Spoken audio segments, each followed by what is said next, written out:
மகர ஜோதி தரிசனத்தையொட்டி சபரிமலையில் பக்தர்கள் கூட்டம் அதிகரித்துள்ள நிலையில் ஸ்பாட் புக்கிங்கை தேவஸ்தானம் நிறுத்தியுள்ளது.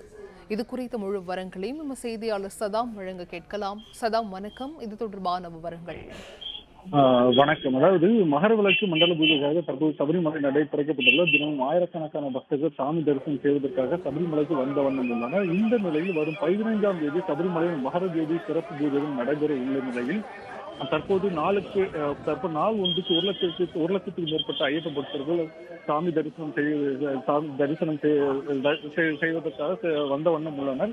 இதனால் கூட்ட நெரிசல் ஏற்பட்டு ஐயப்ப பக்தர்கள் சிரமத்தை சந்தித்து வருகின்றனர். இதை கட்டுப்படுத்துவதற்காக ஸ்பாட் புக்கிங்கை நிறுத்த வேண்டும் என காவல்துறை தேவஸ்வம் போர்டுக்கு பரிந்துரைத்தது. அதையொட்டி இன்று முதல் ஸ்பாட் புக்கிங் நிறுத்தப்பட்டுள்ளது. ஐயப்ப பக்தர்கள் கூட்டம் நெரிசலை கட்டுப்படுவதற்கு சபரி பீடம் முதல் சன்னிதானம் வரை கட்டம் கட்டமாக அனுப்பி வைக்கப்பட்டு வருகின்றன. இதற்கிடையே மகர ஜோதி நடைபெறும் 15ஆம் தேதி 40,000 பேருக்கும், முந்தைய நாளான 14ஆம் தேதி 50,000 பேருக்கும் மட்டுமே தரிசனத்திற்கு அனுமதி அளிக்கப்படுகிறது.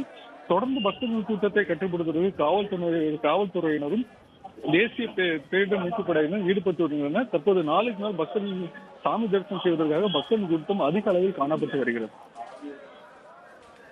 விவரங்களுக்கு நன்றி சதாம்.